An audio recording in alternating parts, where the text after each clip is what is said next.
వల్ల ఓటింగ్ తగ్గింది, కొంచెం బిహేవియర్ కూడా రాంగ్ అయింది వాళ్ళది. అంటే అర్జున్ రెడ్డి టైప్ ఉంటుంది, డెమోన్ పవన్ రీతు గారిది స్టోరీ. తంజా గారిది రీతు గారిది ఏమో అదే తంజా గారిది అని కళ్యాణ్కి కొంచెం బాగుంటుంది, క్యూట్గా, అంటే ఫ్రెండ్షిప్ లాగా లిమిటెడ్ గా ఉంటుంది. వాళ్ళది కొంచెం వైల్డ్గా ఉంటుంది, అంటే కొంతమంది ఇష్టపడకపోవచ్చు. పైగా నెగిటివిటీ ఉంది వాళ్ళకి ఆల్రెడీ. అంటే ఆమె కొన్ని వీక్స్ ఎమోషనల్ అవటం, కొన్ని వీక్స్ యాంగ్రీగా ఉండటం, కొన్ని వీక్స్ యాడ్ అవటం, రకరకాల యాంగిల్స్, అంటే అపరిచిత లాగా, అరుంధతి లాగా అన్ని చూపించింది, అన్ని ఫేసెస్. అంటే కొంత రాయల్టీ మెయింటైన్ చేస్తుంది ఆమె, అందువల్ల చివరి దాకా వచ్చింది.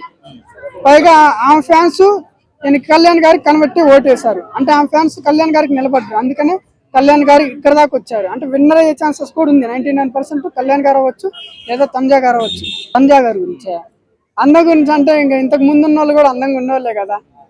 మన రీతు గారు అందంగానే ఉంటారు, శ్రీజ దమ్ము గారు ఆమె బాగానే ఉంటారు, మాధురి గారు కూడా బాగానే ఉంటారు. కాదు వాళ్ళు నోరేసుకొని పడిపోవడం వల్ల వెళ్ళిపోయారు అంతే. అందంగా ఉంటే సరిపోతుంది, దానికి ఆ ఫేస్ కి తగ్గట్టు, ఆ వాయిస్ కి తగ్గట్టు క్యూట్ బిహేవ్ చేయాలి. మొహం అందంగా ఉండి మాట కఠినంగా ఉంటే ఏం ఉపయోగం? పర్లే, ఆయన గేమ్ పరంగా కింగ్, గేమ్స్ బాగా ఆడుతాడు, ఫిజికల్ అయినా ఏదైనా స్ట్రాంగ్ ఉంటాడు ఆ మనిషి. రిలేషన్షిప్ లో కొంచెం అప్పుడప్పుడు డల్ అవుతారు, కానీ బాగానే ఆడతారు. అనుకున్న నెగిటివిటీ ఏంటంటే ఓవర్ బాండింగ్ ఉంది, అంటే ఒక మనిషిని పుష్ చేసేలాగా, చేయబట్టుకుని ఇలా ఇలా నలిపేసేలాగా ఆ బాండింగ్ ఉంది. అది కొంతమంది నచ్చకపోవచ్చు, పిల్లలు ఫ్యామిలీ ఆడియన్స్ చూస్తారు కాబట్టి నెగిటివిటీ స్ప్రెడ్ అయింది. అందువల్ల ఆ మనిషి కొంచెం 4th ప్లేస్ దాకా రావాల్సి వచ్చింది, కానీ 3rd ప్లేస్ దాకా వచ్చేవాడే మేబీ నెగిటివిటీ లేకపోతే. బాగానే ఉంటారు, ఆమె ఏంటంటే అన్ని కాంట్రవర్సీ క్రియేట్ చేస్తారు కదా, అంటే పర్సనల్ డ్యామేజ్ చేస్తూ ఉంటారు మాటలు అనేసి, అంటే డిమోటివేట్. ఎందుకంటే అది స్ట్రాటజీ కావచ్చు. ఇప్పుడు బాగా ఆడుతున్నారు మీరు గేమ్, మీకు పర్సనల్ అటాక్ చేస్తే డిమోటివేట్ అవుతారు, గేమ్ అప్పుడు సరిగ్గా ఆడలేరేమో, స్ట్రాటజీస్ యూజ్ చేయలేరేమో, అలా కూడా అయ్యి ఉండొచ్చు. అది కరెక్ట్ కాదు, ఒక్కొక్కరికి ఒక్కొక్కరు ఉంటుంది. లేదా ఆమెకి టెంపర్ వల్ల అలా మాట్లాడుతుందేమో. ఎందుకంటే ఎక్కువ శాతం నాగార్జున గారితో చివాట్లు తిందామే, ప్రతి వారం ఇలా అనకూడదమ్మా అంటే సరే అంటే మళ్ళీ కంటిన్యూ చేస్తారు. గేట్లు ఓపెన్ చేస్తేనే వెళ్ళిపోతా ఉంటారు. డేర్ పర్సన్, ఎవరి దయ మీద నేను ఉన్నాను అంటారు. ఆమె హిస్టరీ ఆమె పరిధిలో ఉంటుంది. మొదట్లో ఆట అయితే స్టార్ట్ చేసింది ఆమె, గుడ్డు దొంగలు ఇచ్చి కానీ, గొడవలు పెట్టి కానీ అది రొటీన్ అయిపోయింది. అది ప్రతిసారి వర్కౌట్ కాదు కదా. ఆట అంటే స్టార్ట్ చేసింది ఆమె, కానీ మిగతా టాస్క్లన్నీ సరిగ్గా ఆడలేదు కదా. అంటే ఫిజికల్ టాస్క్ పెడితే మిగతా వాళ్ళతో కంపేర్ చేస్తే ఆడలేదు.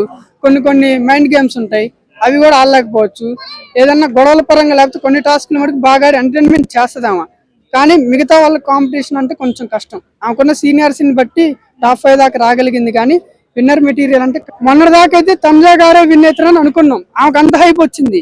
బిగ్ బాస్ ని తిట్టుకున్నాం, నాగార్జున గారిని తిట్టుకున్నాం, అంటే హైప్ ఇస్తున్నారు, బిగ్ బాస్ పుష్ చేస్తున్నాడు ఏమోనని నేను అలానే అనుకున్నా. కానీ తర్వాత లాస్ట్ 3 వీక్స్ ఉన్నందుకు కళ్యాణ్ గారికి హైప్ పెరిగింది, ఆయనకి ఓటింగ్ పెరిగింది. మేబీ కళ్యాణ్ గారి ఫ్యాన్స్ కన్వర్ట్ అయ్యారు, కళ్యాణ్ గారి సపోర్ట్ ఆమెకుంది, అందువల్ల ఆయనకి పెరిగింది హైప్.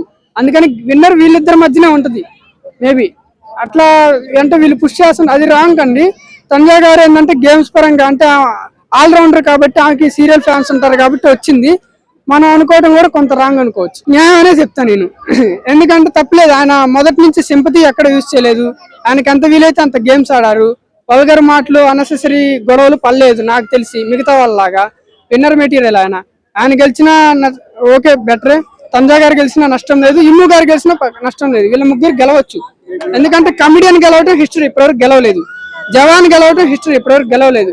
లేడీస్ ఇన్ని సీజన్లో లేడీస్ కూడా గెలవలేదు కదా. వీళ్ళ ముగ్గురులో ఎవరు గెలిచినా బెటరే, మంచిదే. అప్పుడు ఆడియన్స్ నిలబడాలి కదా, అప్పుడు ఆడియన్స్ ఓటింగ్ చేయాలి, గట్టిగా ఓటింగ్ చేయాలి. మేబీ బిగ్ బాస్ కొంత శాతం ఓటింగ్ చూపిరు, ఒకసారి వాళ్ళు కూడా మేబీ ఫేక్ చేయొచ్చు. మనం నిలబడాలి, బయట ఉన్న ఆడియన్స్ వేయాలి. సీరియల్ వాళ్ళు అలాగా ఆమెకి వేస్తారు. జవాన్ అన్నారు కదా, కొంతమంది దేశభక్తుల్లో వెనకేస్తారు. అట్లా ఓట్లు చీలిపోతాయి కదండి. అందరూ ఒక మాట మీద ఉండి సరే ఎంటర్టైన్మెంట్ చేస్తుండ్రు, స్టాండ్ తీసుకొని మాట్లాడుతుండ్రు, ఇతను ఆల్రౌండర్, ఇతనికే ఓటేయాలని ఒక మనిషి మీద కంకణం కట్టుకుని ఉంటే అవుతుంది.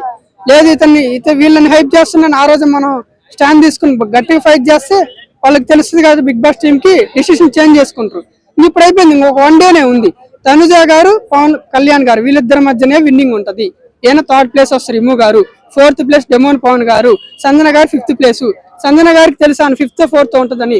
నాగార్జున గారు అమౌంట్ సూట్ కేసు ఆఫర్ చేస్తే ఆమె తీసుకుని వెళ్ళిపోద్ది, ఆమెకు తెలుసు ఆమె గెలవదని. విన్నర్కి బొక్క అయితే పెట్టిద్దాం, తెలియదు అట్లా అలా ఉంటాయి.